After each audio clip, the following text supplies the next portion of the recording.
আপনি আমার বাবা মাকে ফোন দিয়ে বেতন নিয়ে উল্টাপাল্টা কথা না বললেও পারতেন মা। এখানে দোষের কি আছে? তোমার বাবা তো সবকিছু মাইনাই নিচ্ছে। আপনারা তো সবকিছু জানেন।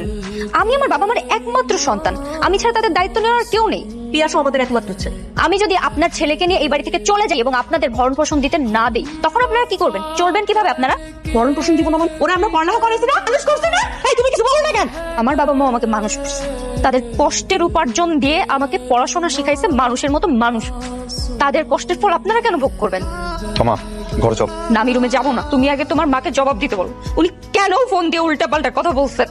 মা তোমার কি জবাব দিবে? তুমি আগে আমার প্রশ্নের উত্তর দাও। তুমি যে প্রত্যেকদিন সকালবেলায় বাসা থেকে বের হয়ে অফিসে যাওয়ার আগে নিজের মা বাবার সঙ্গে দেখা করো, বলতে পারবে এই দুটো মানুষকে তুমি কখন ফোন দিয়ে খোঁজ খবর নাও?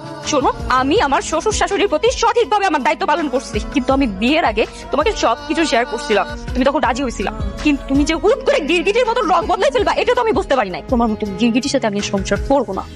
আমি আমার বাবা মার বেঁচে থাকার একমাত্র অবলম্বন, তাই তোমার সংসার নিয়ে তুমি থাকো, আর আমি গেলাম আমার দায়িত্ব পালন করতে। जिसने पूछा हमसे बिछड़े यार। মা বাবা আমাদের সম্পর্কটা এরকম ভাবে দেখতে চাচ্ছে না। তুমি কি চাও সেটা আমাকে ক্লিয়ার করে বলো, না হলে মা বলেছে আমার জন্য আবার মেয়ে দেখবে, তার আমাকে আবার বিয়ে করাবে। তুমি কি আমার কাছে বিয়ের অনুমতি নেওয়ার জন্য ফোন দিয়েছো? না, আমি শুধু জানতে চাই তুমি কি চাও। আমি কি চাই সেটা জেনে তোমার লাভ নেই। তোমার বাবা মা যেটা চাই সেটা করো। তো हम वफा करके भी तन्हा रह गए दिल के अरमां।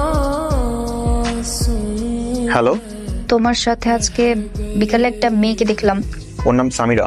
আচ্ছা, মেয়েটা কে? আমি তোমাকে বলেছিলাম যে আমার মা বাবা আমাকে আবারও বিয়ে দেওয়ার কথা ভাবছে। তার মানে ওই মেয়েটার সাথে তোমার বিয়ে ঠিক হয়েছে?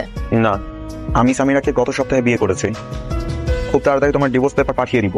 আচ্ছা ঠিক আছে, তোমরা সুখী হও।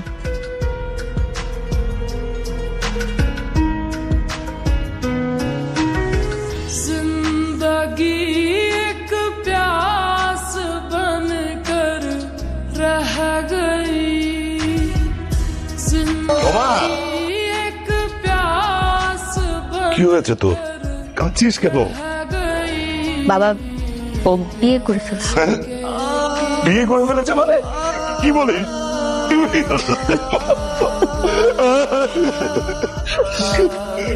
কাঁদো না তোমরা।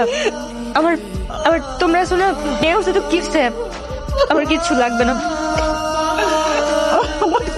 কাঁদো না।